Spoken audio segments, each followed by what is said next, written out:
ورحمة الله وبركاته نحمده ونصلي على رسوله الكريم أما بعد فأعوذ بالله من الشيطان الرجيم بسم الله الرحمن الرحيم يثبت الله الذين آمنوا بالقول الثابت في الحياة الدنيا وفي الآخرة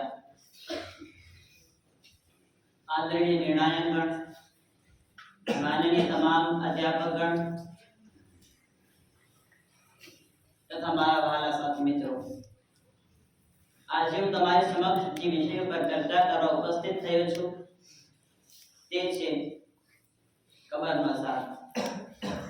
મારા સાથી મિત્રો કબર તે જગ્યા છે જ્યાં મરવા પછી બધાને જ રહેવું છે। તે બાદશાહ હોય તોય ભલે અથવા ફકીર હોય માલદાર બનીને જીવન જીવવાવાળો હોય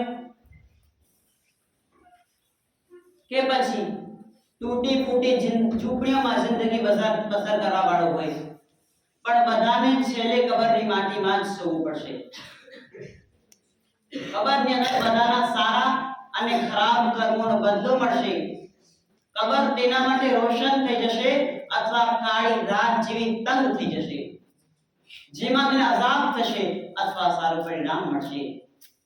કબરનો અઝાબ સાચું અને હક છે અને કુરાન અને હદીસથી પણ સાબિત થયેલ છે જેમ કે અલ્લાહ તાઆલાએ ફરમાવ્યું યુસબ્બિતુલ્લાહુ અલ્લઝીના આમનુ બિલકૌલિ સાબિત ફિલ હયાતિદ દુનિયા વ ફિલ આખિરah કે ઈમાન વાળાઓને અલ્લાહ તાઆલા પાકી વાત સાથે કાયમ રાખે છે दुनियाની જિંદગીમાં પણ અને આખિરતમાં પણ।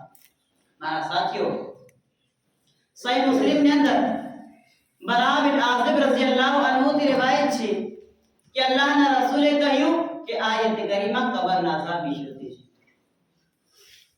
મારા સાથીઓ એવી જ રીતે સહી બુખારીની અંદર હઝરત આયશા રઝિયલ્લાહુ અન્હા થી રિવાયત છે કે એક औरत હઝરત આયશાની પાસે આવી અને તે કબરના અઝાબ વિશે વાતો કરવા લાગી।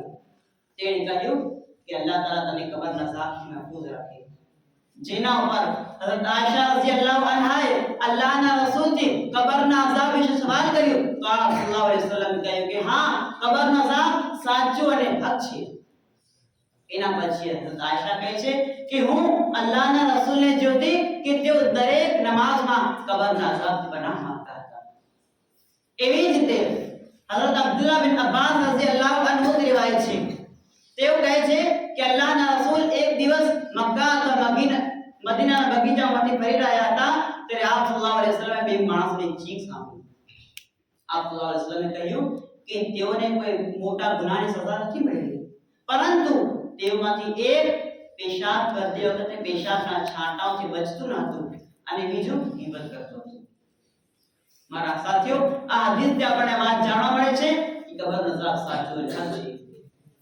એવી જ રીતે હઝરત અસ્મા રઝિયલ્લાહુ અન્હા થી રિવાયત છે કે અલ્લાહના રસૂલે એકવાર ખુતબો આપ્યો અને તેમાં કબરના અઝાબથી આગાહ કર્યું યા કબરના ફિતનાથી આગાહ કર્યું જેમાંથી દરેક માણસને ભરવું પડશે।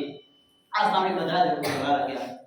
એવી જ રીતે જે માણસની લાશને ટુકડા ટુકડા કરી સમંદરમાં ફેંકી દેવા આવ્યો હોય કે પછી તેને સળગાવી રાખ બનાવી હવામાં ઉડાવી દેવા આવ્યો હોય બધી જ હાલતમાં અલ્લાહ તાઆલા તેમને ભેગો કરી અઝાબ દેવા માટે કાતર છે। કોઈ અરબી કવિએ સારું જ કહ્યું છે અલ મૌત કદહુન કુલ્લુ નફ્સિન શારિબુ અલ મૌત કદહુન કુલ્લુ નફ્સિન શારિબુ વલ કબ્ર બાબુ કુલ્લુ નફ્સિન દાખિલ કે મોત એક એવો દરવાજો છે જેમાં દરેકને પસાર થવું પડશે અને કબર એક એવો દ્વાર છે જેમાં દરેકને પસાર થવું પડશે। હવે અલ્લાહ તાઆલાની દુઆ છે કે અલ્લાહ તાઆલા આપણને તથા આપણા યુવાનોને નેક કામ કરવાની અને કબરની તૈયારી કરવાની તૌફીક આપે। આમીન। અસ્સલામુ અલૈકુમ વ રહમતુલ્લાહિ વ બરકાતુહુ।